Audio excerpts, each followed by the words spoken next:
Welcome back to my channel সুস্মিতার গল্প কথা। তো আজকে একটা নতুন রেসিপি বানাবো, সেটা হচ্ছে গোলবাড়ির মাটন কষা। ঠিক আছে, তো এখানে মাটন কষা বানানোর জন্য মাটন রয়েছে। একটা পেস্ট বানাবো, এটা মাটনটা তোমার 750 মতন রয়েছে। একটা পেস্ট বানাবো, এখানে একটা পেঁয়াজ নিলাম, এখানে মোটামুটি 17 থেকে 18 কোয়া রসুন আছে, আদা রয়েছে, আর এখানে 6টা লঙ্কা রয়েছে। এটার আমি একটা পেস্ট বানাবো। এই দেখো পেস্টটা রেডি হয়ে গেছে, এবার আমি এই পেস্টটা দিয়ে দেবো।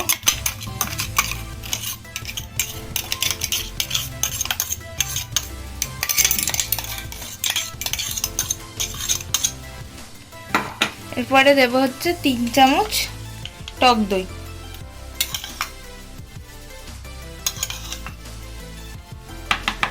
এবার নুন দেবো, 1 চামচ নুন দিলাম। দেবো 1 চা চামচ জিরের গুঁড়ো। এবার দেবো হচ্ছে লাল লঙ্কার গুঁড়ো 1 চামচ, কাশ্মীরি লঙ্কার গুঁড়ো 1 চামচ। এবার দেবো 2 চামচ সর্ষের তেল।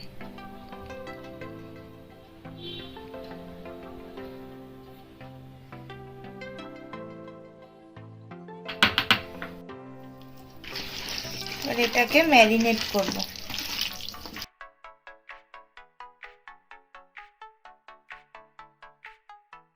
এখানে 5 থেকে 6 চামচ সর্ষের তেল দিয়ে দিয়েছি, তেলটা গরম হচ্ছে। এবার ফোড়নে আমি দেব হচ্ছে বড় এলাচ আর তেজপাতা। একটু ভাজা ভাজা হোক।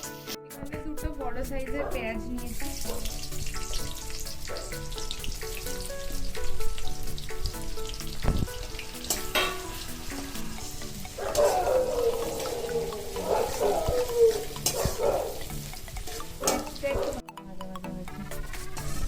দেখো পেঁয়াজটা বেশ হালকা ভাজা ভাজা হয়েছে। ঠিক আছে, এখন আমি এই ম্যারিনেট করা মাটনটা দিয়ে দেবো।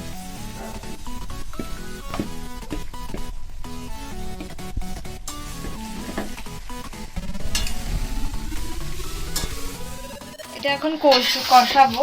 ঠিক আছে, যত বেশি ভালো করে মশলা কষাবে, এটাতে কিন্তু কোনো জল দেবে না। এখান থেকে যা জল বেরোবে সেটাই হবে, সেটাতেই কিন্তু মাটনটা রান্না হবে।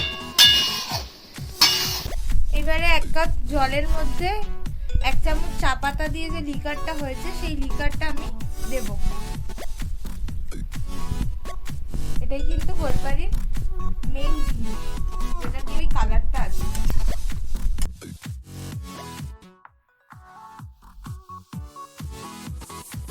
10 minutes later.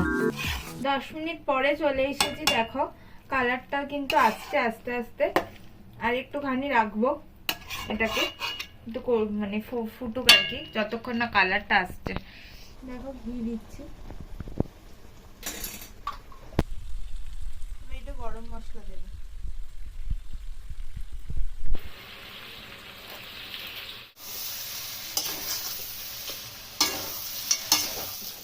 যে দেখো রান্না রেডি। ঠিক আছে, তোমরা এই রান্নাটা বাড়িতে বানিয়ে আমাকে কমেন্ট সেকশনে জানিও। আর ভিডিওটা ভালো লাগলে জানো কি করতে হয়, ভিডিওটা ভালো লাগলে একটা লাইক করবে, সাবস্ক্রাইব করে বেল আইকনটা প্রেস করে দেবে, যাতে নেক্সট টাইমে পরের ভিডিও নোটিফিকেশন পাও। চলো সবাই ভালো থেকো, সুস্থ থেকো, টাটা।